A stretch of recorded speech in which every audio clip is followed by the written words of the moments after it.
नहीं देना हमको। हम लोग कुंती के स्तर पर नहीं उठे हुए हैं, इसलिए हमको वह कहने का भी अधिकार नहीं है। वो तो कुंती का उतना बड़ा धैर्य है, तब वो कह पा रही हैं। विपत्तियों को झेलने के लिए सामर्थ्य है, घबराए नहीं। और ऐसा ही व्यक्ति ये भगवान का आश्रय ले पाता है। सांसारिक वस्तुओं का आश्रय लेने वाला और उन्हीं को सब कुछ समझने वाला व्यक्ति भगवान का आश्रय कैसे ले पाएगा? ये बहुत बड़ी कृपा, सबसे बड़ी कृपा मानी जाए।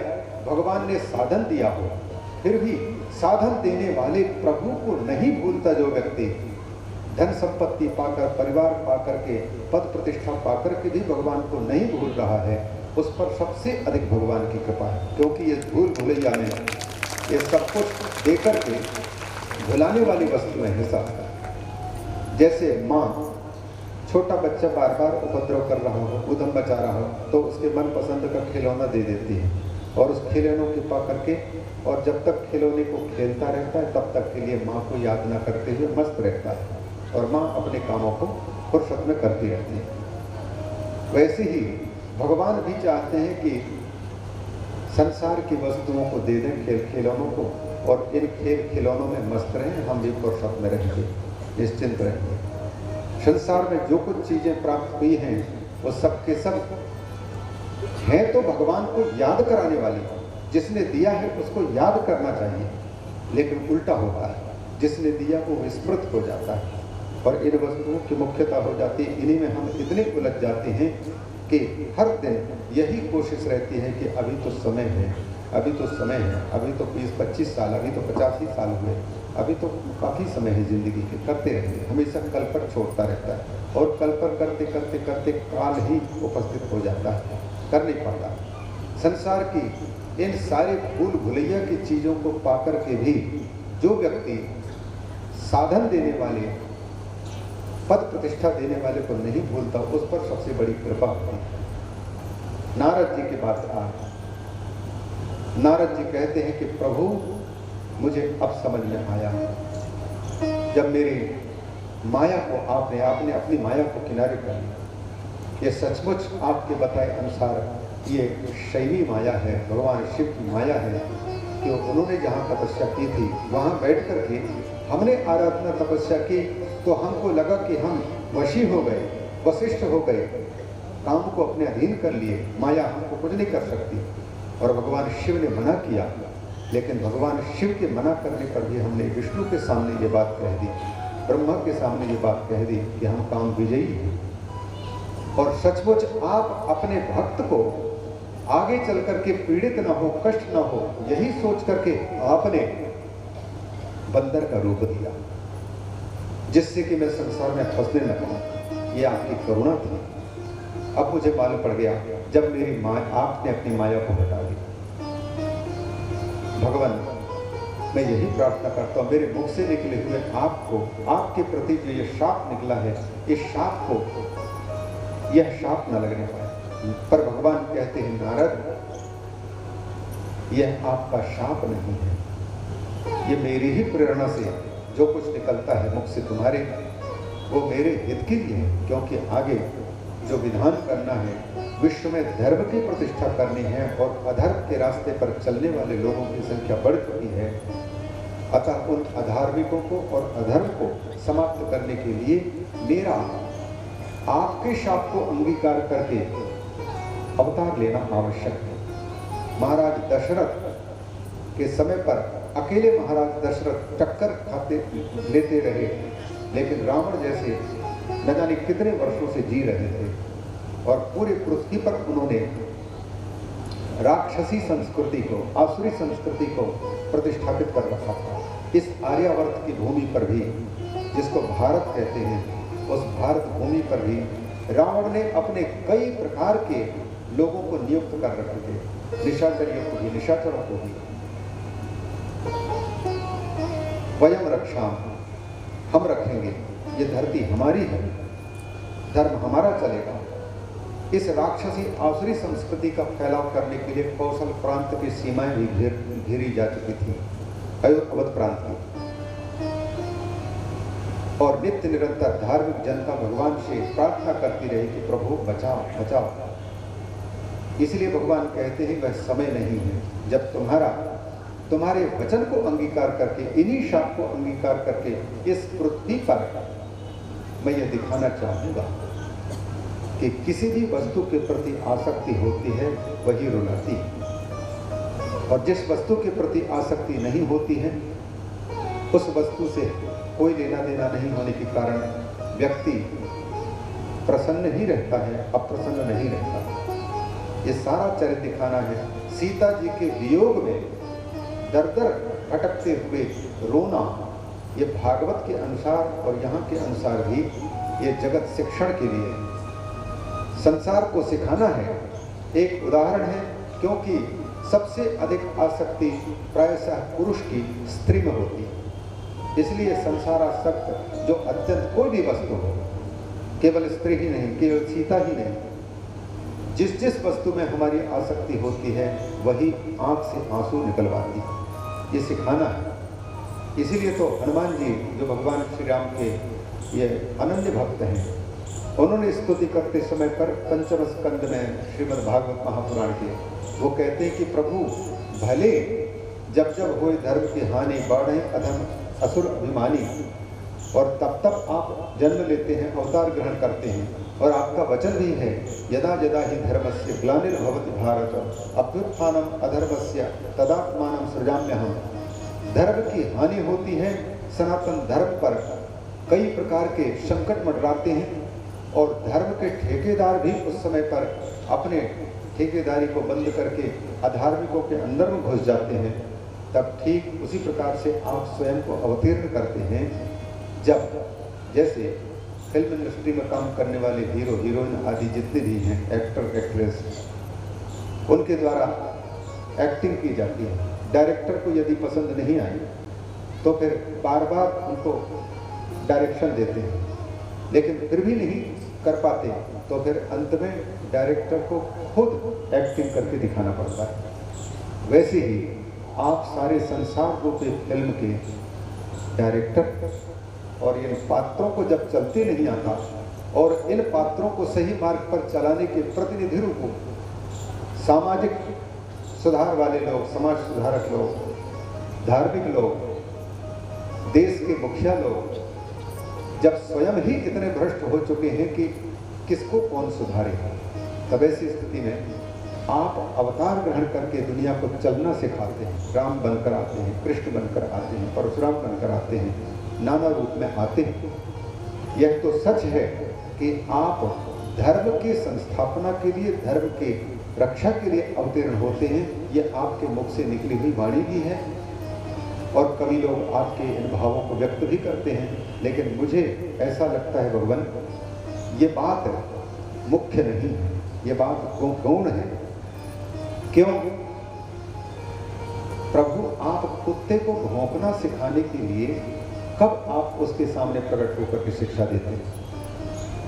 आपके पास में रिमोट कंट्रोल है, आप जब चाहे तब किसी भी जीव को जैसा चाहते हैं वैसा घुमाते हैं, घुमा लेते हैं। तो फिर आप अवतार लिए बिना भी सारी जनता को, जो हम चाहते हैं कि सनातन धर्म का बोलबाला हो और सब एक मत के हों, ये जो चाह रहे हैं वैसा आप क्यों नहीं कर सकते?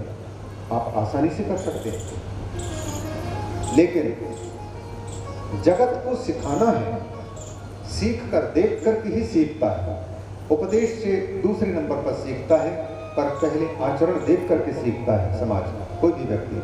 हम जैसा चलते हैं और हमें जो कोई आदर्श मानता है वो हमारी सारी आदतों को अंगीकार करता है, स्वीकार करता है। हम जैसे रहते हैं वैसे उठना बोलना, उसके आचरणों को जीवन में अपनाते हैं। उपदेश के द्वारा मम्मी पापा, माता पिता अपने बच्चों को कितने भी उपदेश दें, या समाज के अच्छे लोग जनता को कितने भी अच्छे उपदेश दें, लेकिन जब तक इन उपदेशकों के जीवन में ही वो आदर्श नहीं दिख रहा हो तो फिर उसका प्रभाव नहीं पड़ता, वाणी का प्रभाव नहीं पड़ता। आज कारण यही है, कारिता कणलो धेन गेहे गेहे जने जने।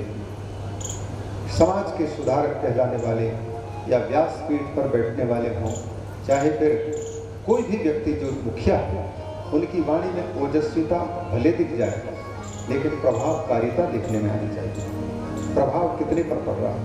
पहले के जमाने पर इतने वक्ता नहीं रहे होंगे, इतने प्रवचनकार नहीं होंगे जितने आज हैं। स्वाध्याय भी चल रहे हैं, प्रवचन भी चल रहे हैं, कथाएं भी हो रही हैं और हर कथा में भीड़ भी हो रही है, पर असर क्यों नहीं हो रहा है? क्योंकि उदाहरण प्रस्तुत नहीं। उदाहरण को देख करके ही तो कोई मार्ग पर चल सकता है। तो हनुमान जी कहते हैं कि प्रभु, धर्म की स्थापना के लिए आपका और असुरों के संहार करने के लिए आपका अवतरण होना ये गौण बात है। मेरे हिसाब से तो आप जगत को सिखाने के लिए, चाल चल करके, दिखा करके सिखाने के लिए आपका अवतार होता है। मर्त्यावतारस्त्विह मर्त्य शिक्षणम रक्षोबधायैव हि न केवलं विभो कुतोऽन्यथा स्यात् रमतः स्वात्मनि सीताकृतानि व्यसनानि ईश्वरस्य। ये महापुरुष, पूज्य महापुरुष जो भी हुए हैं, किनको उदाहरण बना करके भगवान समाज के सामने आदर्श स्थापित करते हैं। पूज्य बाबा श्री ब्रह्मर्षि जी महाराज, जिन्होंने उदासीन संतों में सबसे बड़ा पोस्ट कहलाता है, सबसे बड़ा पद कहलाता है श्री महंत का पद। उस श्री महंत के पद पर बैठने के लिए कौन तैयार नहीं होगा? लेकिन पूज्य महाराज जी ने भगवत आराधना में विक्षेप देखते हुए उसका भी इस्तीफा दे करके और नित्य भगवती की आराधना करना, ये उदाहरण है, ज्वलंत उदाहरण। ये जो दूसरे संत हैं उनके लिए रास्ता है बताने वाला।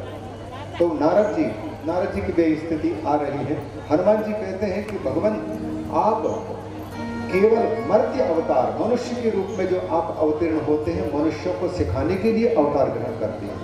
मर्त्य शिक्षणाय न रक्षो बधाई न केवलम विभो, क्योंकि आप तो विभु हैं, आकाश हैं। बताइए, आकाश को यहाँ बुलाने के लिए हमको क्या करना पड़ेगा? आकाश कहाँ नहीं है, सब जगह में उपस्थित है। और वैसे उससे भी ज्यादा उपस्थित ठाकुर हैं, भगवान शिव हैं। तो उनके अवतार की क्या आवश्यकता? लेकिन अवतार इसलिए क्योंकि व्यक्ति एक सीमित चीज को समझ पाता है, व्यापक वस्तु को नहीं समझ पाता। अतः व्यापक परमात्मा भी अपने आप को सगुण साकार में करके प्रकट होते हैं और सिखाते हैं, उपदेश भी देते हैं और स्वयं जीवन में उतार कर दिखाते हैं। राम का जो अवतरण हुआ है, यह राम अवतार जगत शिक्षा के लिए है। मर्यादा क्या होती? वैदिक मर्यादा। दोनों पुरुष देखें, एक तो लीला पुरुष है कृष्ण और मर्यादा पुरुष है भगवान श्री राम। मर्यादा पुरुषोत्तम कहलाते हैं।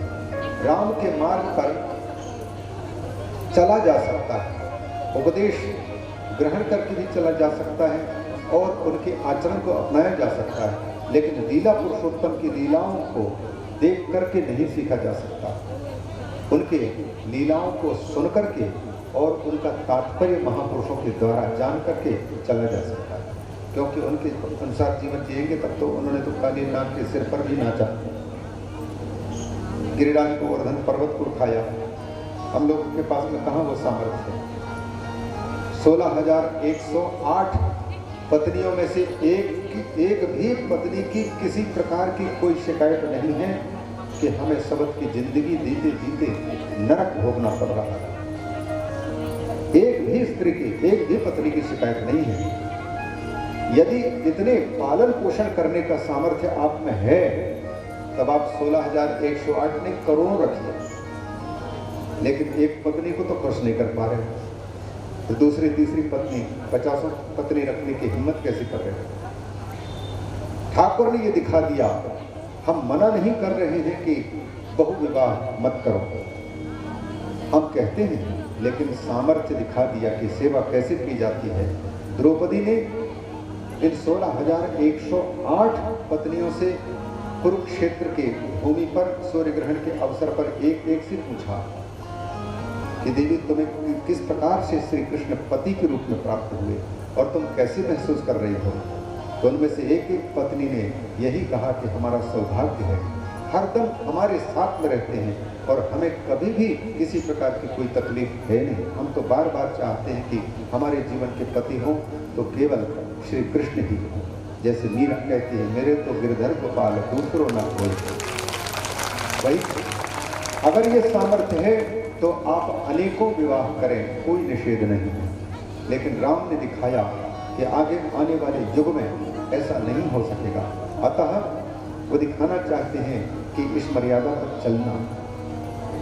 राम जी ये भी दिखाते हैं कि संसार की किसी भी वस्तु पर अत्यंत आसक्त मत होना। उनमें से सबसे अधिक आसक्ति पुरुष की स्त्री में होती है और स्त्री की पुरुष में होती है।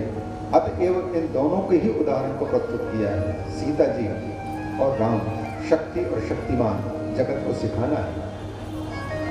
उसके कारण कितना रोना पड़ता है, लेकिन अंतर में पहुंच करके देखें तो उनमें से एक की भी अंदर कोई दुख नहीं, तकलीफ नहीं। तो नारद जी कहना चाहते हैं, भगवान आप संसार में कहीं भक्त फंस न जाए, कहीं पीड़ित न हो जाए, मेरी भक्ति छोड़ करके कहीं ये गलत रास्ते पर न भटक जाए। बस यही अपने भक्त के कुशल क्षेम के लिए ही आप किसी को रूप भी दे देते हैं, किसी को वह सामर्थ्य नहीं देते जिस सामर्थ्य को पाकर के वो गलत रास्ते को जा सके। इसलिए भाई बहनों, भगवान ने आपको जैसा रखा है उसमें ये समझो कि भगवान की जिस परीक्षा में हमको पास होना है, जो कुछ दिया है वो परीक्षा के लिए दिया है। यदि उसका दुरुपयोग होगा तो दूसरी बार उसी वस्तु से वंचित होना पड़ेगा। नारद जी अब समझ में आता है उनको, ये स्थिति तब आती है जब भगवत कृपा से जब माया अज्ञान जब हटता है, तभी मालूम पड़ता है कि हम जैसे हैं वो सबसे उत्तम है। इससे बढ़कर के उत्तम स्थिति नहीं हो सकती। और जब तक नहीं समझ में आया तब तक के लिए चाहे हमको कितने भी सुख सुविधा के साधन मिल जाएं, जो जो चाहते सब मिल जाएं, लेकिन हमको सुख की अनुभूति नहीं हो सकती, हमका हमारा भटकाव नहीं हो सकता, तो वो भटकाव से हम बच नहीं सकते। नारद जी को अब लगता है कि जब माया हटा ली भगवान ने, तब उनको लगता है कि प्रभु आपने मेरे हित के लिए किया है, आप कृपा करके मुझे अब ऐसी शांति का उपदेश बता दीजिए ताकि दोबारा मेरे मुख से आपके प्रति कोई निंदा वचन न निकले, मुझसे कोई भूल ना हो। मेरे चित्त में अत्यंत पश्चाताप की ज्वाला उठ रही है, मुझे रात में नींद नहीं आती, चैन नहीं होता, मुझे शांति नहीं मिल रही, इसलिए मैं क्या करूं, आप कृपा करके बता दीजिए।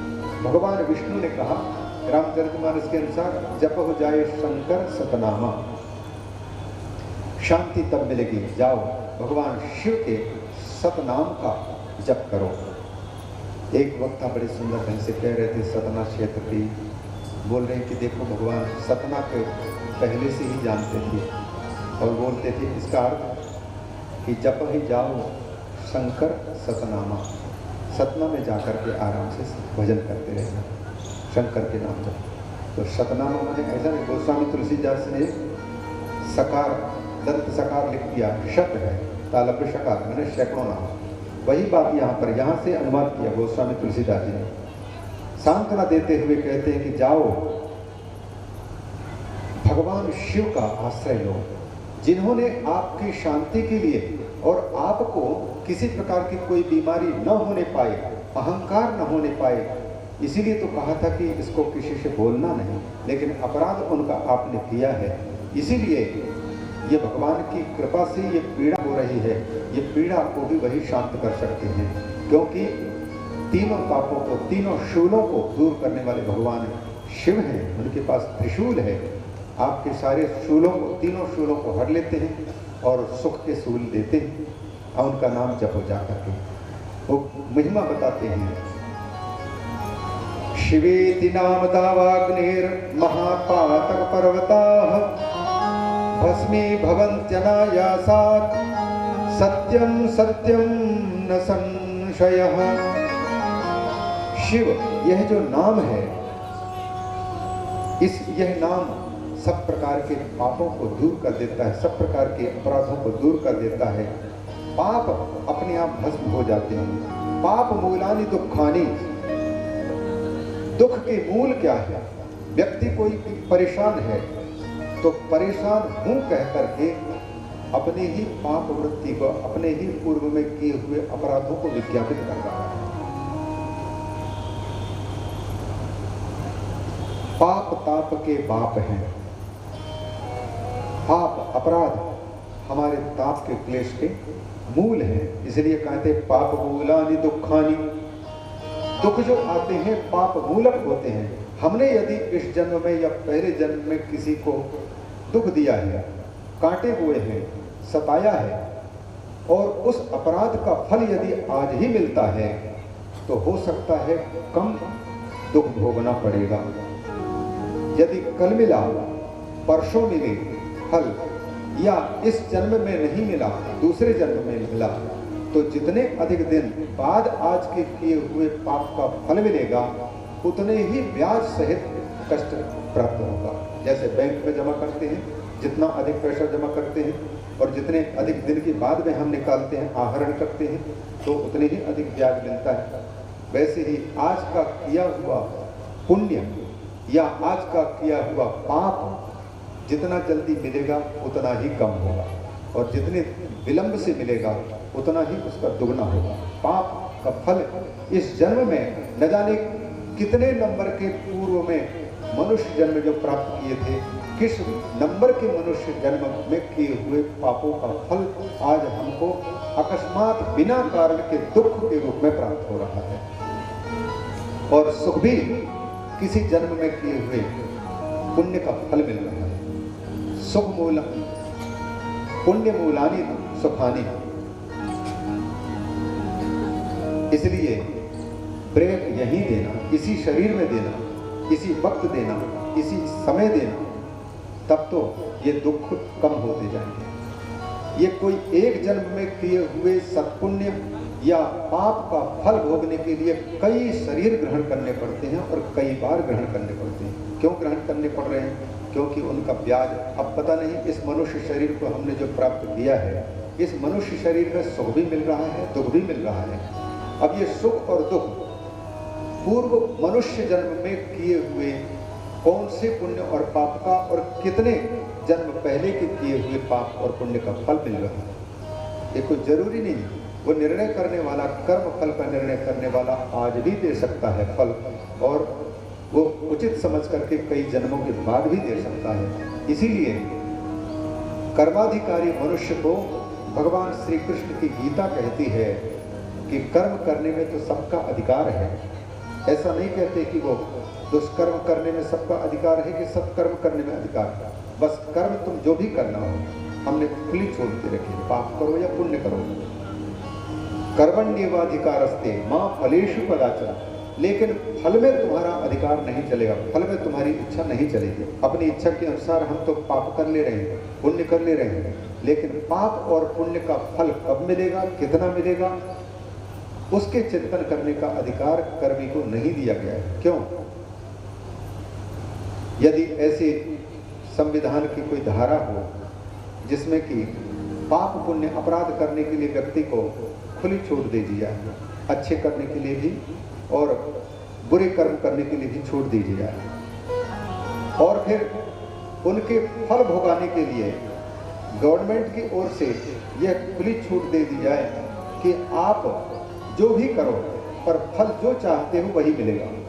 तो बताओ, किसी का कत्ल करने वाला व्यक्ति क्या कारागार में बंद होना चाहेगा? किसी का कत्ल किया है, अपराध किया है, किसी की संपत्ति लूटी है और अपराध में वो पकड़ा गया है और उसकी इच्छा को पूछे कि तुमको क्या चाहते हो, और वो कहेगी कि हमको राष्ट्रपति पुरस्कार मिलना चाहिए, तो क्या राष्ट्रपति पुरस्कार मिलना उचित होगा उसके लिए? इसलिए अपराधी व्यक्ति या पुण्यार्थी व्यक्ति जो कर्म करता है, कर्म में तो उसका अधिकार है, लेकिन उसकी इच्छा फल में नहीं है। भगवान ने सीधा ही अपने कानून में, कर्म कानून में विधान कर दिया कि अपनी इच्छा पर कर्मी को अगर छोड़ दें तब तो ये कभी भी ये पाप का फल भोगने को तैयार नहीं होगा, और पाप का फल जब तक मिलेगा नहीं तब तक दूसरों को शिक्षा नहीं प्राप्त होगी। कर्मण्येवाधिकारस्ते मां फलेषु कदाचन। फल की आशा रखे बिना केवल भगवान की आज्ञा है परिवार का पालन पोषण करना है, तो परिवार पालन पोषण के लिए ठाकुर ने जो आज्ञा दी है उस आज्ञा के अनुसार मैं कर्म करूं और पालन पोषण करूं। लेकिन पालन पोषण करके हम जो चाहते हैं कि हमने बेटे का पालन पोषण किया, पत्नी का पालन पोषण किया, इनकी सेवा की है, इनको पढ़ाया लिखाया बड़ा किया, इसका मुझे ये फल मिलना चाहिए, बस उसी समय पर हम दुख के गड्ढे पर गिरना शुरू कर रहे हैं। ये इच्छा ही, बदले में कुछ नहीं चाहिए। परिवार का प्रत्येक सदस्य यह समझे कि भगवान ने हमको यह सुनहरा अवसर दिया है, इस परिवार में मैं मालिक बनने के लिए नहीं हूँ, बल्कि मैं सेवक बनकर के आया हूँ, और जो सेवक बनकर के सबकी सेवा यदि करूँगा तो ये ठाकुर प्रसन्न होंगे। फिर देखिए, हर सदस्य का परिवार उत्तम बनता है। अनन्य भक्त बनकर के देख लें, वो पूरे घर परिवार में जितने लोग हैं वो सब के सब ठाकुर ही रह रहे हैं, शिव ही रह रहे हैं, पर हमारे अज्ञान माया के कारण हमको पहचान नहीं पाते। उनकी सेवा, अनन्य सेवक जो होता है, हनुमान जी से राम जी ने उपदेश किया है, मैं आऊँगा प्रकरण जल्दी, पर वो उधर बोल पा रहा हूँ अभी। सो अनन्य जाके असी मति न करई हनुमंत, मैं सेवक सचराचर रूप स्वामी भगवंत।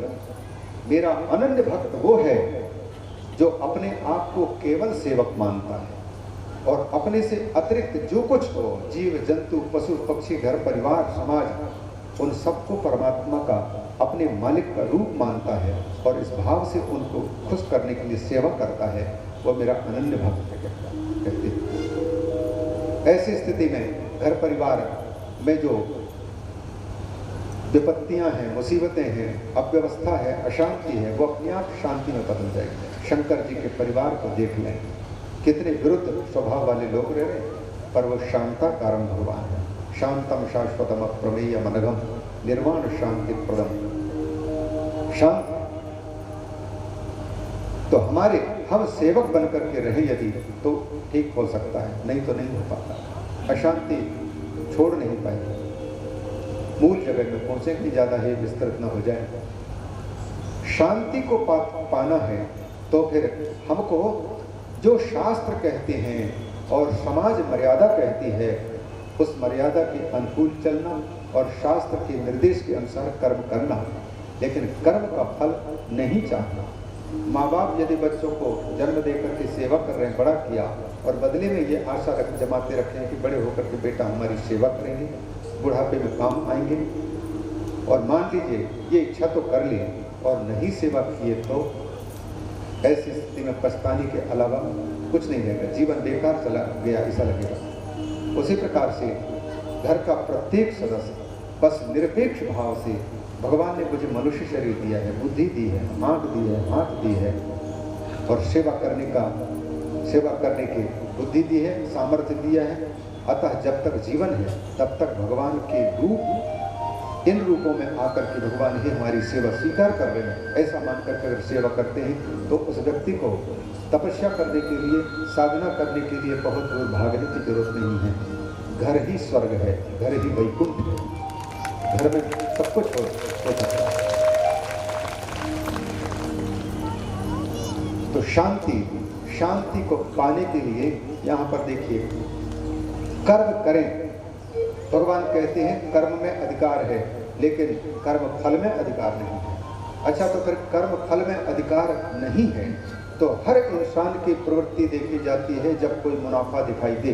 जब भगवान ने कह दिया कि कर्म फल की चिंता नहीं करना, केवल तुमको कर्म करना है, मिले ना मिले, और मिलेगा तो कब मिलेगा इसकी चिंता नहीं, कितना मिलेगा इसकी भी चिंता नहीं। और कभी कभी तुम अपनी समझ से तो सत्कर्म कर रहे हो, पुण्य कर रहे हो, लेकिन निर्णयकर्ता की दृष्टि में वह पुण्य है कि पाप है वो जानते हैं। कई बार सामाजिक व्यक्तियों में से हर व्यक्ति को लगता है कि मैं गलत नहीं सह सकता, मैं हमेशा सत्य का पक्षधर हूँ, लेकिन उस व्यक्ति से अंतर में प्रवेश करके पूछे कि सत्य और असत्य क्या है, उसको भी पहचानते हो? हमारी दृष्टि से असत्य कुछ और हो सकता है, झूठा कुछ और हो सकता है, गुनाह कुछ और हो सकता है, क्योंकि हमारी छोटी मति है और एक शरीर तक हम सीमित हैं। व्यापक समाज की दृष्टि है नहीं, इसलिए क्या अपराध है उसको वो समाज के ऊपर में जो सबकी देखरेख कर रहा है उसको मालूम पड़ता है। जो राष्ट्रीय लेवल पर पूरी प्रजा के हित सोचता है उसको दिखाई देता है क्या अपराध है। और व्यष्टि जगत में तो प्रत्येक व्यक्ति को लगता है कि हम अपराधी नहीं, हम तो कानून का पालन कर रहे हैं। तो ये जब फल नहीं दिखाई दे रहा है तो फल निरपेक्ष होकर के कर्म करना तो मुश्किल है। ऐसी स्थिति में तो व्यक्ति निठल्ला निकम्मा बन जाएगा। तो भगवान कहते हैं निठल्ला निकम्मा बनना भी अपराध है। मां कर्म फल हेतुर्भूर माते संगोस्त्व कर्मणि, अकर्म में भी तुम्हारी आसक्ति नहीं, कर्म और कर्म फल में आसक्ति नहीं न। इसलिए रास्ते पर चलना ये शांति के लिए कर्म, आज के किए हुए कर्मों का फल, चाहे वह सत्कर्म हो दुष्कर्म हो, जैसे यहाँ पर उपस्थिति जो हो रही है, यह उपस्थिति दर्शाती है कि कहीं ना कहीं परमात्मा के साथ में इनका पूर्व जन्म से नाता रिश्ता है। इसलिए इच्छा का उदय होना, कहीं पर भगवत चर्चा को सुनने के लिए इच्छा का जागना, फिर जाना, फिर सुन पाना और इसके बाद फिर सुने हुए को स्मृति कोश में सुरक्षित रख पाना और उसके अनुसार फिर अपने आप को ढालना, ये क्रमशः भगवान की उत्तरोत्तर कृपा के दर्शक है, उत्तरोत्तर कृपा के सूचक है। जो संबंध है पहले से, नहीं तो फिर इच्छा ही क्यों होगी भगवान की कथा सुनने के लिए या भगवान की चर्चा श्रवण करने के उद्देश्य से मंदिर में आने की इच्छा ही क्यों होगी।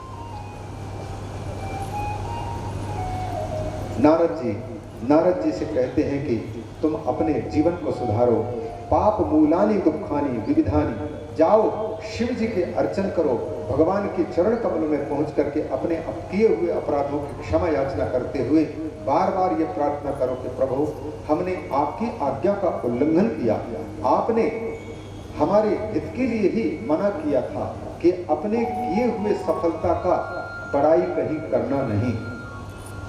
देखिए एक बात है, बहुत कड़वा लगेगा, सुनने में बहुत बेकार लगेगा और उससे दूर हो पाना बड़ा कठिन होता है। हर आदमी चाहता है कि मैं जो अच्छा कर्म करूं उसका कोई उल्लेख करे।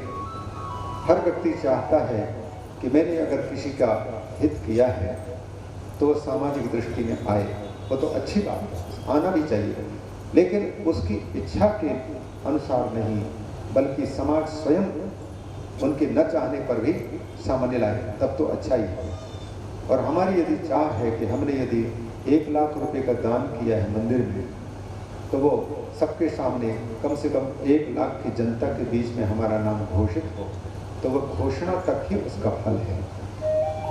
उससे जो पुण्य की प्राप्ति होती है वो पुण्य, पवित्रता को तो आपने कलंकित ही कर दिया।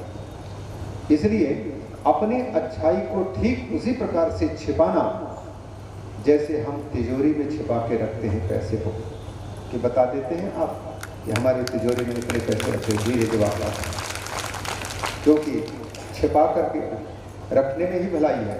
पता नहीं किसी को पता लग जाए कि अमुक व्यक्ति के पास में 1 करोड़ रुपए हैं और ये रखा हुआ है साथ में, कब निगाहें उसकी बदल जाए, कब विचार बदल जाए, ये सोच करके।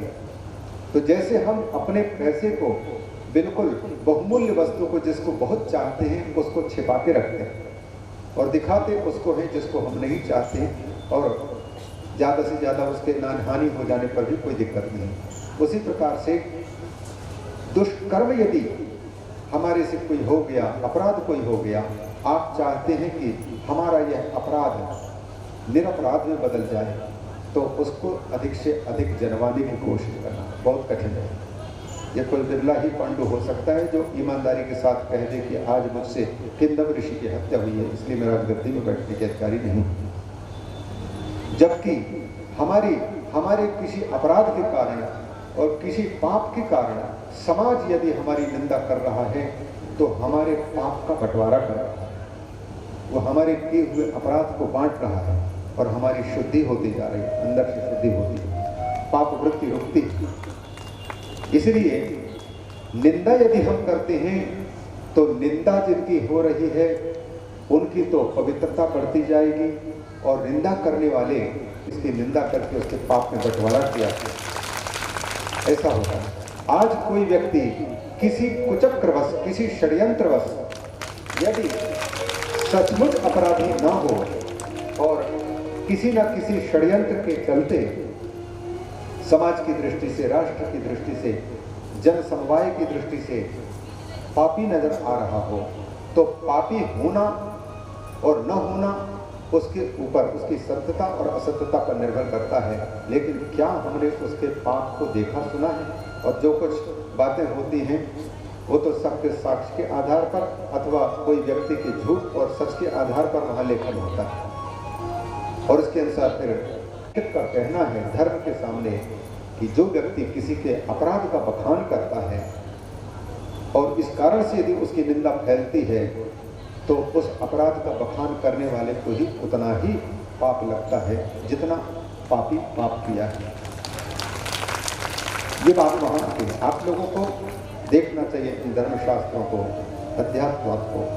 धर्म और धरती के संवाद में जो गाय और बैल के संवाद के प्रकरण में आया, क्योंकि पहले पूछा परीक्षित ने, और उस धर्म ने किसी को दोषी नहीं ठहरा। उनको पता है कि कलयुग के कारण मेरे धर्म के 4 चरण कटे हुए हैं। दया नहीं है, तप नहीं है, किसी के प्रति करुणा भाव नहीं है, सत्य आदि नहीं है। सब धर्म के चरण कहलाते हैं। इनमें से कलयुग में एक ही चरण धर्म का बचा हुआ है, वह है सच। किसी प्रकार से उसको भी असत्य, झूठ इतने हावी होकर के निगलने जा रहा है। ये पूरी तरह से अभी तो आधे कलयुग होना बहुत बाकी।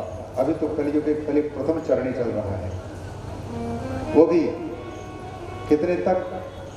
1,08,000 वर्ष कलयुग की जब तक न बीत जाए तब तक पंडित जी हमेशा कलयुग कलि प्रथम चरणे, कलयुग कलि प्रथम चरणे यही कहते रहेंगे।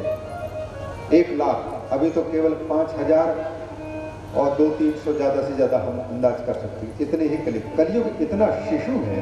और इस शिशु काल में जब अधर्म के साम्राज्य को आप देख रहे हैं तो क्या स्थिति है, अधर्म की क्या स्थिति है, अध्यात्म की क्या स्थिति है। जब जवान होगा तब उसके समय को क्या होगा। धर्म के 3 चरण कटे हुए हैं। न दया है, न सहनशीलता, तपस्या है। उस स्थिति में पूछा था कि तुम्हारे ये पांव किसने काटे 3? तो धर्म जो बैल के रूप में था उसी ने कहा महाराज कुछ लोग कहते हैं कि जो पाप होते हैं उस पाप के कारण पीड़ा होती है। ये अपने कर्म का फल पाया तो कोई लोग कर्म को दोषी ठहराते हैं। तो इस दृष्टि से यदि मैं देखता हूँ तो मुझे लगता है कि पूर्व जन्म में मुझसे कोई ऐसा कर्म हुआ होगा जिसके कारण मेरे 3 पांव कटने की नौबत आई। कुछ लोग कहते हैं, ज्ञानियों से अगर पूछते हैं तो ज्ञानी कहते हैं ब्रह्म सत्यम जगन मिथ्या वाले कि ये सब भ्रांति है। ना पैर का कटना हुआ है, ना उसके कारण दुख का होना हो रहा है। ये सुख और दुख ये केवल एक मान्यता है और कुछ नहीं। कुछ लोग काल को दोषी ठहराते हैं। वो कहते हैं भैया समय समय की बात है, किसी समय पर हम भी करोड़पति थे, आज रोडपति बने हुए मांगते फिर रहे हैं, तो काल को भी कोई दोषी ठहराता है। लेकिन भगवान इस प्रकार से अपने जीवन में आने वाली मुसीबतों के मूल को यदि हम ढूंढते हैं, अलग अलग व्यक्तियों से अगर पूछते हैं, ज्योतिषी के पास में अगर जाकर के पूछते हैं तो ज्योतिषी कहता है कि आपके अमुक नक्षत्र ग्रह बिगड़े हुए हैं, अमुक घर पर ये बैठा हुआ है, शनि बैठा हुआ है, राहु बैठा हुआ है। अगर कोई हाथ की रेखा जानने वाले को देखें तो वो भी बताएंगे फिर ये इस प्रकार से कोई बताता है। कोई संत के पास में पहुंचेंगे तो वो भी ये कहेंगे कि भैया किसी जन्म का कोई फल भोग रहे हो। या कोई संत के पास पहुंच गए कि देखो समझदारी जब तक नहीं आएगी तब तक ले आई पीड़ा बंद नहीं होगी। समझदारी माने ज्ञान, अपने आप की पहचान। तो इस प्रकार से कई प्रकार के कारण बताते हैं भगवान। ऐसी स्थिति में मेरे टांग किसने काटे हैं, इसको मैं किसको कहूँ। इसलिए आप तो भगवान चक्रवर्ती सम्राट हैं, बुद्धि कुशाग्र है आपकी, और राजा कुशाग्र बुद्धि का होता है, न्याय करने में तुरंत न्याय करने में कुशल हो। आप तो देश के सम्राट हैं, आप स्वयं जान सकते हैं कि मेरे टांग किसने काट करके मुझे तकलीफ दी है। उस समय पर परीक्षित कहते हैं कि निश्चित रूप से तुम बैल का रूप धारण करके यहाँ उपस्थित महानुभाव कोई साधारण नहीं हो सकते, तुम धर्म ही हो सकते हो। क्योंकि धर्म के ही मुख से ऐसा निकल सकता है, अथवा कोई धार्मिक व्यक्ति के ही मुख से यह निकल सकता है कि मैं ही अपने दुखों का कारण हो सकता हूँ, मुझे कोई दूसरा सुख दुख देने वाला नहीं हो सकता। काहू न को सुख दुख कर दाता, निजकृत कर्म भोग सब भ्राता। ये केवल धर्म को मानने वाला व्यक्ति कह सकता है। वो दूसरे को दोषी नहीं ठहरा सकता, अपने ही किए हुए कर्मों के फल समय समय पर उपलब्ध हो रहे हैं ऐसा मानता है। तो वो कहते हैं कि तुम साक्षात धर्मी हो। हमारे जीवन में जो कुछ अच्छाइयाँ हैं, कभी हम हंस रहे हैं, कभी हम गुस्सा कर रहे हैं, कभी हम रो रहे हैं, कभी पश्चाताप में हो रहे हैं, कभी मान पा रहे हैं, कभी सम्मान पा रहे हैं, कभी तिरस्कृत हो रहे हैं, ये सारे के सारे मूलों में अज्ञान और इनके साथ साथ में कर्म सिद्धांत के अनुसार माने तो हमारे किए हुए कर्मों का ही परिणाम हमको रिटर्न के रूप में मिल रहा है। इसलिए हमारी भारतीय मनीषा कहती है कि जहां आप हैं, जैसे हैं, बस वहीं से अपने आप पर सुधार लाना शुरू कर दो। जितनी चालाकी हम करते हैं, जितने हम झूठ बोल करके या किसी को ठगने की कोशिश करते हैं, वो किसी दूसरे को नहीं ठग रहे हैं, अपने आप को ठग रहे हैं। अपने आप के साथ में चालाकी हो रही है, अपने आप के लिए हम दुख के बीज बो रहे हैं। ये धर्मशास्त्र यही सिखाते हैं। शिव धर्म पर सवार हैं और धर्म के आसन पर बैठ करके अध्यात्म जगत के ज्ञान के रूप में विराजमान भगवान शिव अपने चरित्रों के माध्यम से यही बता रहे हैं और उनके भक्त भगवान विष्णु आदि भी यही सिखा रहे हैं। शिव को भजो, तो शिव को भजो का मतलब कहना क्या है, उसके नामों को पुकारने का मतलब कि शिव के जो चरित्र है उस शिव चरित्र को समझो, सुनो और उनके अनुसार जीवन यापन करने की कला सीख लो। जैसे वो हर परिस्थिति में मस्त रहना जानते हैं, वैसे ही मस्त रहने की कला सीख लो। नारद जी को उपदेश दे रहे हैं। बोलिए शिव शंकर भगवान की जय। तो तुमने शिव को नहीं पुकारा, कैसे पूर्ण हो सबका। तुमने शिव को नहीं पुकारा, तुमने बोले नहीं पुकारा, कैसे पूर्ण होंगे काम, कैसे पूर्ण हो सबका, कैसे पूर्ण हो सबका, कैसे पूर्ण हो सबका।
ततस्त्वन्तरधीयतम्।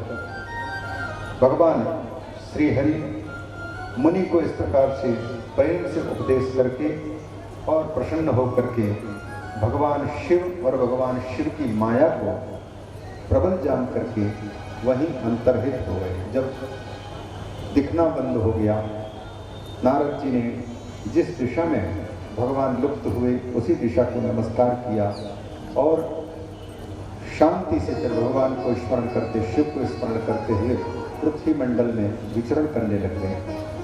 अब जब ये बिल्कुल शांत है, क्रोध नहीं है, उस अवस्था को देख करके भगवान शिव के पार्षद, जिन्होंने नारद जी की हंसी करनी की थी और नारद जी के गुस्सा होने पर उनके सामने उपस्थित होने में भय मान रहे थे, वो अब सामने आए।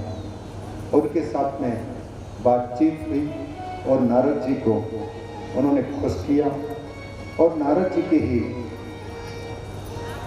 वचन के अनुसार, कुछ कथाओं के अनुसार वो स्वयं बाद में असुर के शरीर पर प्राप्त हुए, शरीर को प्राप्त किए, ऐसा कहने में आता है। नारद जी कहते हैं, श्रुतम में महादेव गणो मान्यतमो सदाम वचनम सुगतम मोह निर्मुक्तम च यथार्थम बुरा मम मतिर भ्रष्टासीत। पहले मेरी बुद्धि नष्ट हो चुकी थी, इसलिए मैंने विष्णु को भी कुछ कह दिया बाद में, और पहले भी तुम लोगों को शाप दे दिया। सर्वदा मोहमापन्ना सप्तवान वाम कुशेषुगी, कुशे मुशी, जिसकी बुद्धि खराब हो चुकी थी ऐसा मैं हो चुका था। अब शापोद्धारम अहम वचनी क्षमे थाम अघमद्य में, इस शाप जो मिला है तुमको, इसके उद्धार का एक रास्ता बता रहा हूं। वीर्यान मुनिवरस्याथ राक्षसेत्वम आदिशम। शाप के अनुसार तुम्हें राक्षस की योनि तो प्राप्त होगी, असुर होगी, लेकिन उस समय में भगवान की स्मृति बनी रहेगी। इस प्रकार से तुम भगवान को स्मरण करते हुए उन्हीं को द्वेष भाव से भजते हुए और पुनः अपने स्वरूप को प्राप्त हो सकोगे। इस प्रकार से उनको यह आशीर्वचन दे करके नारद जी वहाँ से चले जाते हैं और इसके बाद फिर नारद जी अपने पिता ब्रह्मा जी के पास पहुँचते हैं, क्योंकि भगवान शिव की तो आराधना करेंगे, लेकिन उनके पिता ब्रह्मा जी ने भी उनसे कहा था कि बेटा तुमने काम पर विजय प्राप्त की, अच्छी बात है, हमारे सामने कह दिए, हम पिता हैं तो हम तुम्हारी बात सुन लिए, लेकिन किसी के सामने यदि तुम अपनी सफलता की श्लाघा करोगे तो कहेंगे ब्रह्मा जी के पुत्र हैं, ब्रह्मा के पुत्र हैं और श्लाघा कर रहे हैं अपने आप की। तो इस प्रकार काम विजय की बात किसी को कहना नहीं। लेकिन नारद जी ने नहीं माना था और उसका परिणाम शिव जी की बात न मानने का, ब्रह्मा जी की बात न मानने का और विष्णु की भी बात न मानने का जो परिणाम जब देख लिए, तब उनको लगा अब कि अब तीनों के तीनों से क्षमा याचना करना आवश्यक है और इन्हीं से रास्ता पूछना आवश्यक है। अतः इन तीनों से भगवान विष्णु ने तो बता दिया और भगवान शिव की प्रसन्नता के लिए साधना कर रहे हैं और ब्रह्मा जी के पास में नत्वा तत्र विधिम भक्त्वा भक्त्या स्तुत्वा च विविधैस्तवैहि अप्रच्छ शिव तत्वम शिव संयुक्त मानसा। ब्रह्मा जी से शिव तत्व का रहस्य पूछा, पिताजी आप शिव के बारे में बताइए, शिव को हम किस प्रकार से समझें, कैसे समझें। तब ब्रह्मा जी ने नारद जी को शिव भक्ति प्रदान करने के लिए शिव जी का चरित्र सुनाया है। तो ये जो रुद्र संहिता है, इस रुद्र संहिता का लगभग 5 खंड का जो ये प्रकरण है, ये पूरा का पूरा ब्रह्मा जी ने नारद जी को इसलिए सुनाया है क्योंकि भगवान विष्णु ने उनसे कहा कि जाओ शिव की आराधना करो, शंकर जी की आराधना करो। तो आराधना तो तब हो सकती है जब जिसकी आराधना की जा रही है उसको हम पहले कान से सुन चुके हों, उसके बारे में, उनकी अच्छाइयों के बारे में, तभी उसकी भक्ति हो सकती है, उसी का स्मरण हो सकता है। जिनकी अच्छाइयों को हमने कभी सुना ही नहीं, तो फिर उसी का मंत्र गुरुदेव ने दे दिया और जप करने के लिए कह दिया, तो जप तो चल रहा है पूजा भी चल रही और हम शंकर जी को मानते हैं, ये भी कहते जा रहे हैं, लेकिन लाभ नहीं मिल रहा है। लाभ क्यों नहीं मिल रहा है? क्योंकि मतीराम अलग है और यहाँ जब अलग चीज है, दोनों एक साथ नहीं हो रहे हैं। श्रद्धा भक्ति जिस देव के प्रति हमको पाना है, उस देव के बारे में जानकारी आवश्यक है। शिव भक्त शिव जी की कथा सुने, शिव जी के भिन्न भिन्न पुराणों में लिखी हुई बातों को सुने, तब जाकर के शिव जी का रहस्य प्रकट होगा। चाहे वो तंत्र ग्रंथ हो, चाहे फिर ये वैदिक वेद मूलक ग्रंथ हो, सब में शिव जी का वर्णन है। कहीं कोई भी देवता हो, शक्ति की उपासना करने वाले को शक्ति संबंधी शाक्त पुराणों का, शाक्त उपनिषदों का श्रवण करना चाहिए, तब जाकर के उनके रहस्य खुलते हैं, तो भक्ति जागती है। फिर वो चाहे उस देवता का मंत्र यदि प्राप्त है, थोड़ी देर के लिए चाहे ध्यान हो चाहे पूजा हो, उनकी सुनी हुई बातों के अनुसार उनके प्रति श्रद्धा बढ़ती है और फिर और बार बार उनका चिंतन बना रहे, इस उद्देश्य से उनको सुनना चाहिए। तो नारद जी ब्रह्मा जी के पास में जब पहुंचे, तब उन्होंने सृष्टि खंड के अंतर्गत भगवान शिव की इस संपूर्ण अनंत कोटि ब्रह्मांडों की रचना में क्या भूमिका है, इस बात को बताने के लिए ये सृष्टि खंड के लगभग 20-22 अध्याय इसमें है। 20 अध्यायों को सुनाया। 20 अध्यायों में ब्रह्मा जी शंकर जी के महात्म्य को गाएगा, जिसमें कि सृष्टि के अंतर्गत क्या क्या बातें आई हैं, इनका उल्लेख किया है ब्रह्मा जी ने। इसमें रुद्र के अवतारों का कथन किया है, मनुवंश का वर्णन किया है। ये जो संक्षेप में कल भी हम कह चुके थे। अब इसके साथ साथ में भगवान शिव के चरित्र को दिखाने के लिए सती खंड में उनका दोनों का पुनः संवाद प्रारंभ हो रहा है, जिसमें कि नारद जी कह रहे हैं कि प्रभु पितृदेव, आपने मुझे शंकर जी के महात्म्य सुनाया और इस सृष्टि की रचना में ये शंकर ही प्रत्येक रूप में विराजमान हैं। जगत की सृष्टि करता वही है, ब्रह्मा बनकर के रचते हैं। ब्रह्मा जी कहते हैं हम तो केवल निमित्त हैं, जैसे करने वाला कोई और है और नाम हमारा हो रहा है। ये बात श्रीमद् भागवत में भी ब्रह्मा जी नारद जी से कहते हैं कि करने वाला तो कोई और है, क्योंकि सारे जगत के लोगों को और नारद जी को भी यह लगता था कि संपूर्ण जगत को उत्पन्न करने वाले ब्रह्मा हैं। लेकिन एक दिन ब्रह्मा जी को देखा कि वो ध्यान में बैठे हुए हैं, तो नारद जी को लगा कि अगर ये सारे विश्व के मालिक हैं, तो फिर ये किनका ध्यान कर रहे हैं? इनसे भी बढ़कर कोई बड़ा अधिकारी है क्या, जो इनके ऊपर में आदेश करता हो, आज्ञा करता हो?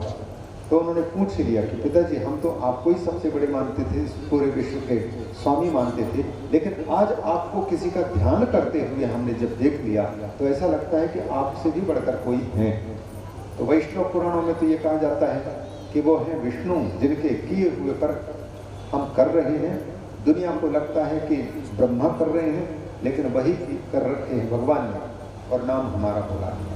उसी प्रकार से यहाँ भी कहते हैं ब्रह्मा जी कहते हैं कि सब कुछ किया कराया शिव का है, वह हम तो केवल प्रतिनिधि के रूप में उनके किए हुए कार्य को करने वाले के रूप में दिख जा रहे हैं। ये सृष्टि रहस्य में ये बताया, ये सृष्टि बता करके मूल रूप से संपूर्ण सृष्टि शिवमयी है यह कहना है, और शिव में ही स्थित है यह कहना है, और शिव में ही ये सारी सृष्टि विलय को प्राप्त होती है। यतो वा इमानि भूतानि जायन्ते येन जातानि जीवन्ति यत् प्रयन्ति यत् संविशन्ति तद् विजिज्ञासस्व तद् ब्रह्मेति तत् शिवेति।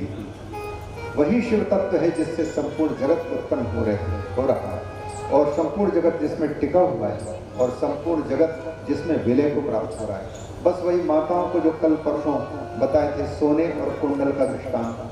सोने से सारे कुंडल आदि जितने भी चीजें बनती हैं वो सब सोने से उत्पन्न होती हैं, और कुंडल कंगन आदि बन करके वो सोने में ही रहती हैं, ना कि सोना को हट छोड़ करके भागती हैं और फिर मिटती है। मान लो कुंडल को सुनार ने कुंडल को बिगाड़ दिया, तो बिगड़ करके कुंडल आखिर में सोना ही बचता है।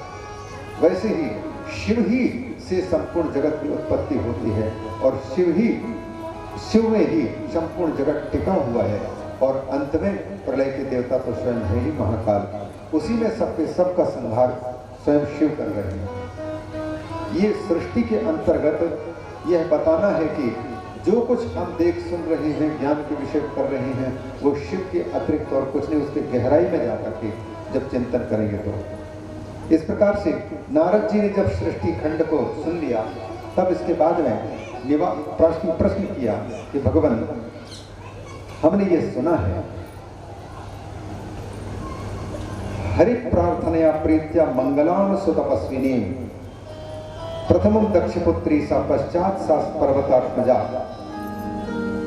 अत्यंत आराधना के फल रूप में भगवती राजराजेश्वरी आद्या शक्ति पराम्बा ललिता दुर्गा स्वयं पुत्री बनकर के दक्ष के यहाँ आई और वही फिर हिमवान के यहाँ आई। इस प्रकार से हमने सुना है। तो भगवान शिव की पत्नी बनने के लिए भगवती को इस प्रकार से इच्छा कैसे हुई और किस प्रकार से उनके चरित्र कृपा करके बताया।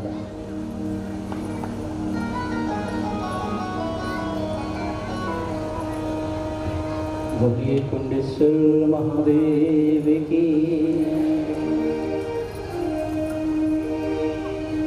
अरे भोला मेरो है, हो भोला नाथ मेरो है। सभी गाएंगे। अरे भोला मेरो है, भोला नाथ मेरो है, भोला मेरो है, भोला नाथ मेरो है, भोला मेरो है, भोला नाथ मेरो है, भोला मेरो है, भोला नाथ मेरो है। वो तो कैलाश वासी विश्वनाथ मेरो है, वो तो कैलाश वासी विश्वनाथ मेरो है। भोला मेरो है, भोला नाथ मेरो है, भोला मेरो है, भोला नाथ मेरो है। भोला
मेरो है, भोला मेरो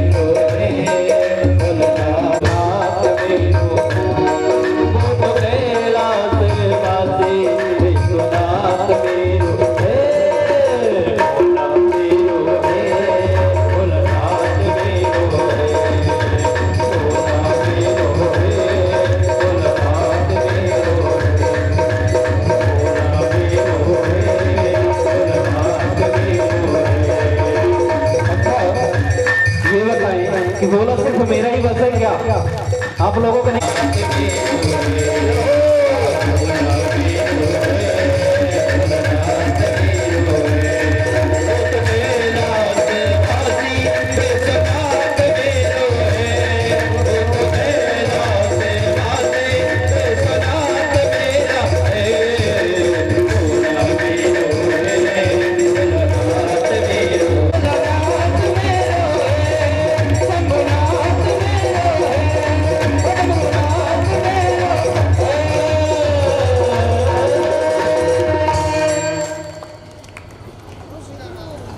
ब्रह्मा जी का और विष्णु का संवाद बीच में है और भगवती राजराजेश्वरी किस प्रकार से दक्ष की पुत्री बन करके आई, इसको बहुत ही विस्तार से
भगवान विष्णु के नाभि कमल से प्रकट हुए ब्रह्मा जी, वही ब्रह्मा जी भगवान की जो इच्छा है एको हम बहुश्याम की, उस इच्छा के अनुसार प्रजा का विस्तार करने में लगे हुए थे। पहले मानस पुत्रों को जन्म दिया, बाद में फिर स्वयंभू आदि मनुओं को जन्म दिया। प्रजापति दक्ष ही उनके पुत्र कहलाते हैं। दक्षोंगुष्ठात् यज्ञी, अंगूठे से भगवान ब्रह्मा के अंगूठे से दक्ष की उत्पत्ति कही जाती है। जब ये दक्ष बड़े हुए तब इनका भी विवाह संपन्न हुआ और संतान प्राप्ति के लिए इन्होंने भगवती की आराधना की। भगवती की आराधना से भगवती जब प्रकट हुई तो दक्ष ने भगवती जगदम्बा की बड़ी दिव्य स्तुति की। जगदम्ब महामाये जगदीशे महेश्वरी कृपां कृत्वा नमस्तेस्तु दर्शितं स्ववपुर्मम। मां आपको प्रणाम है जगदम्बे। व्यक्ति प्रायः पुत्र चाहता है अपनी वंश परंपरा का विस्तार करने के लिए, लेकिन पुत्री जब तक नहीं हो तब तक हमारे पुरुषार्थ को पवित्र करने वाला कोई नहीं है। इसलिए कृपा करके हमें पुत्री प्रदान करें। आप जैसे ही पुत्री हमें प्राप्त हो। महाराज दक्ष की भावना को देखते हुए, उनकी साधना को देखते हुए भगवती पराम्बा ने कहा कि मैं ही सबसे छोटी पुत्री बनकर के आ सकूंगी। इसलिए श्रीमद् भागवत के अनुसार जो 16 कन्या दो क्षण का वर्णन आता है। एक तो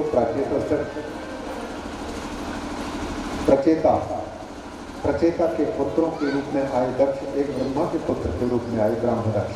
ब्राह्मदक्ष उनकी 16 कन्याएं हैं और प्राचेतस दक्ष उसकी 60 कन्याएं हैं। प्राचेतस दक्ष की कथा अलग है वहाँ, और यहाँ उसका भी उल्लेख भिन्न भिन्न प्रकरणों में है। ब्रह्मा जी का जो पुत्र है ब्राह्मदक्ष, इनकी 16 कन्याएं होती हैं। ये भी जो सबसे छोटी कन्या है वह भगवती राजराजेश्वरी है, जिसने दक्ष से वरदान देते हुए कहा था, और दक्ष ही उनकी स्तुति करते हुए कहा, जगदम्ब महामाये यदि त्वं वरदा मम मदवचः क्षणमत् सुप्रीत्या मम कामं प्रपूरय। माँ, यदि आप मेरी आराधना से, तपस्या से प्रसन्न हैं तो मेरी प्रार्थना सुन लीजिए और मेरी कामना को पूर्ण कीजिए। दक्ष कहते हैं, मम स्वामी शिवो यो ही जातो ब्रह्मणः स्तुतः। मेरे इष्ट के रूप में, मेरे स्वामी के रूप में शिव हैं, जो कि ब्रह्मा जी के भाव से प्रकट हुए। रुद्र नाम पूर्ण रूप अवतारा, परमात्मा का वो पूर्ण रूप अवतार है कि उनके जीवन संगिनी कौन बने।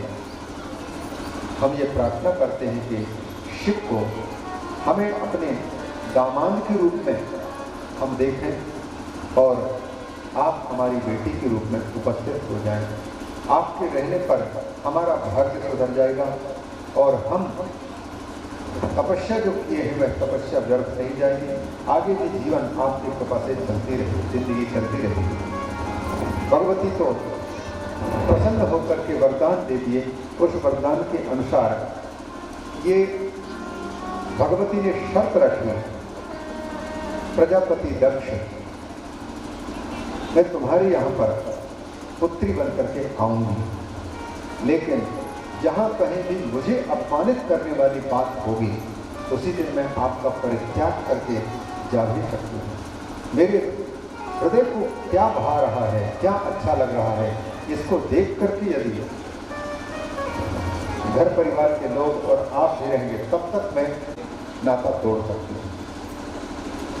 इसलिए जिस शिव के साथ में मेरे जीवन